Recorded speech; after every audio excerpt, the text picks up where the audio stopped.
Assalamualaikum warahmatullahi wabarakatuh. Berita hoaks pada masa modern dan bahaya hoaks terhadap ruang lingkup masyarakat. Hoaks menjadi salah satu isu aktual dan populer yang harus diperhatikan secara khusus. Salah satu dampak yang tersebar akibat terjadinya hoaks adalah terjadinya perpecahan di kalangan kaum muslimin. Sebagaimana kisah yang sering kita dengar, yaitu kisah Sayyidah Aisyah yang tertimpa berita hoaks seperti yang dijelaskan dalam Al-Quran Surat An-Nur ayat 11. Dampak dari hoaks itu terbilang sangat membahayakan dengan melalui konten yang tidak benar dan yang diterima oleh masyarakat bisa menyebabkan opini dan persepsi yang negatif. Salah satu dari dampak besar dari hoaks adalah dapat membunuh karakter seseorang. Kasus hoaks itu bukanlah hal yang baru. Lebih parahnya lagi, saat ini hoaks menjadi senjata utama dalam aktivitas masyarakat. Hoaks menjadi amunisi kekinian yang ditembakkan melalui beragam aplikasi media sosial yang kita punya saat ini. Berita hoaks pada umumnya hanya bertujuan untuk having fun atau umur saja. Namun, berita hoaks yang bisa dijadikan alat propaganda dengan tujuan tertentu untuk mencapai apa yang dimaksudkan atau memburukkan citra seseorang atau kelompok. Selanjutnya adalah filterisasi informasi menghindari hoaks. Media sosial saat ini digunakan sebagai wadah yang sangat rentan dalam penyebaran berita hoaks. Penyebaran berita hoaks sangatlah mudah karena banyaknya pengguna aktif yang menggunakan media sosial saat ini. Kemudian, fenomena hoaks yang sering marak terjadi dapat kita sikapi dengan menjadi masyarakat dan pengguna media sosial yang cerdas, cermat, teliti dalam mengolah berita dan informasi yang kita dapat. Berita yang kita dapat dari orang lain sebaiknya tidak tergesa-gesa dalam menerimanya.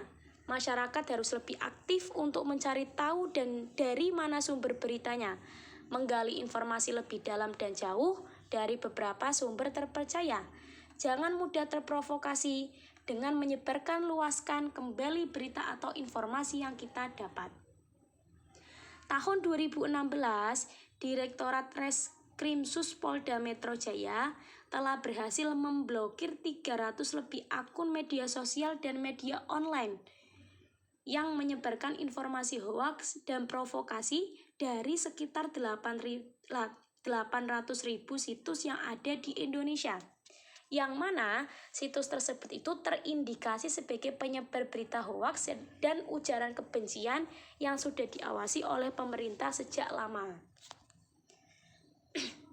Dampak dari berita hoaks sangatlah besar, terutama bagi masyarakat sendiri. Dampak merupakan akibat, imbas atau berpengaruh yang terjadi, baik itu bersifat positif ataupun negatif. Yang salah satunya yaitu yang nomor pertama adalah dapat merugikan masyarakat karena berita yang tersebar adalah berita bohong dan informasinya itu salah. Itu yang pertama, dampak dari hoaks.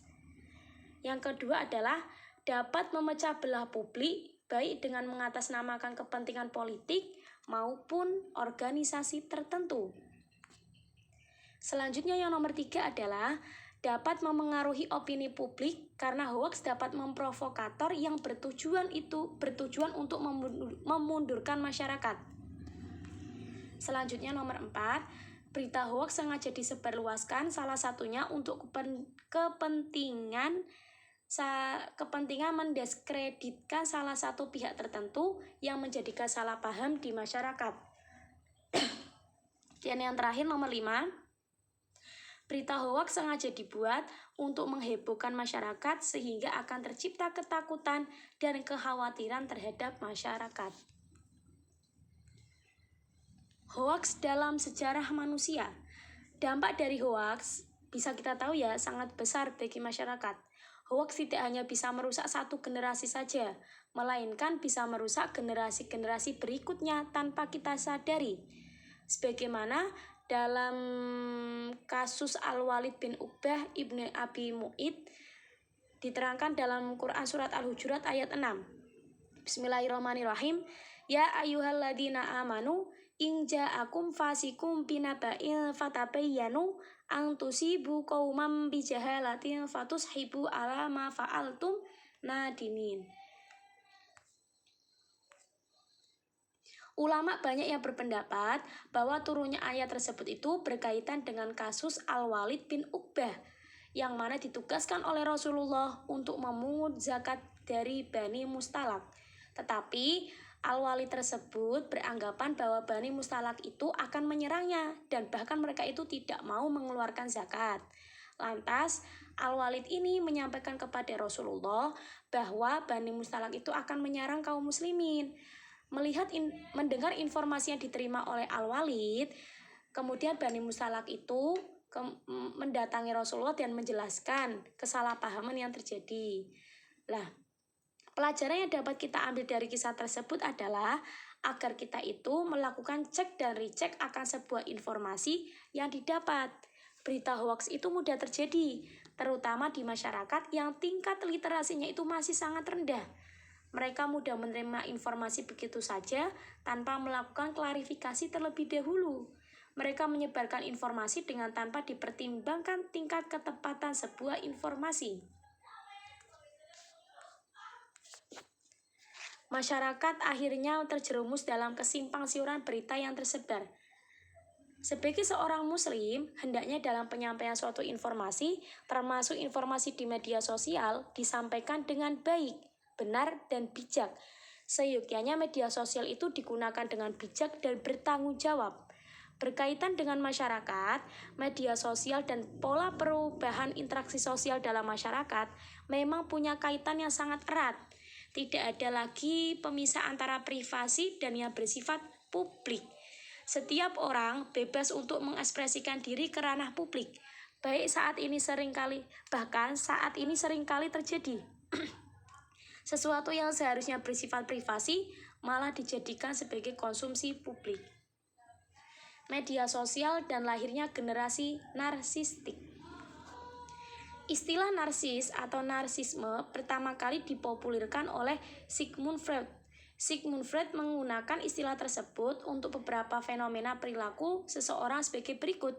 Yang pertama, sifat yang dimiliki diri sendiri seperti mencintai diri sendiri, kekaguman pada diri sendiri, dan pemujaan diri.